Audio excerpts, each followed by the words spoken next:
Hello hi అండి. ఈరోజు అయితే ఒక పెద్ద కామెడీ జరిగింది. చూసారు కదా ఇవన్నీను. యాక్చువల్లీ నేను ఒక ఫ్రూట్స్ లేవని ఇంట్లో డ్రాగన్ ఫ్రూట్స్ ఒకటి కొందామని వెళ్ళాను. ఒక్కటి వెళ్తే ఒకటి గుర్తుకొచ్చింది.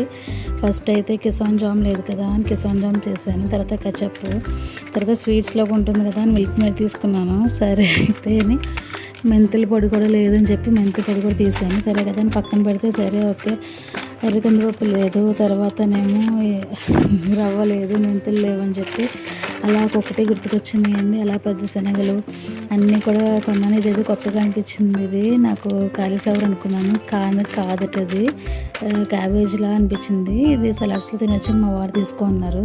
సరే అని తీసుకున్నా. సరే అయితే కదా అని ఫ్రూట్స్ కూడా తీసుకున్నాము. బాగున్నాయి. అక్కడ లోకల్ అవకాడోస్ అంటండి. ఇవైతే లోకల్లోనే ఇక్కడ ఫామ్ చేస్తారంట. సరే ట్రై చేద్దామని వచ్చాను. ఇవేంటో మీకు తెలుసా? వీటిని వాక్కాయలు అంటారండి. వాక్కాయ పప్పు చాలా బాగుంటుంది. ఎంతమందికి తెలుసో కామెంట్ చేయండి. అన్నీ బాగున్నాయి. మౌసంబి తీసుకున్నాము. మేము ఇద్దరం ఉంటాం కాబట్టి ఎక్కువ ఒక్కర్లేదు. ఇది బిందు జీరా చూడు అండ్ ఎగ్స్ అంతేనండి. ఇవి తీసుకున్నాం అనుకున్నాను. తర్వాత డ్రాగన్ ఫ్రూట్స్ కూడా గుర్తుకొచ్చి డ్రాగన్ ఫ్రూట్స్ కూడా తీసుకున్నాము. అక్కడ ఉంటే యాక్చువల్గా అనుకున్నది ఒకటి అయ్యింది. ఒకటి అనుకుంటే ఒకటి చాలా బిల్ అయ్యింది. సో మీరు చూసారు కదా ఎంత బిల్ అయ్యి ఉండొచ్చు. మీరు ఎక్స్పెక్ట్ చేసి కామెంట్ చేయండి. కుదిరితే లైక్ చేసి షేర్ చేసి సబ్స్క్రైబ్ చేసుకోండి. Don't forget to follow for more video.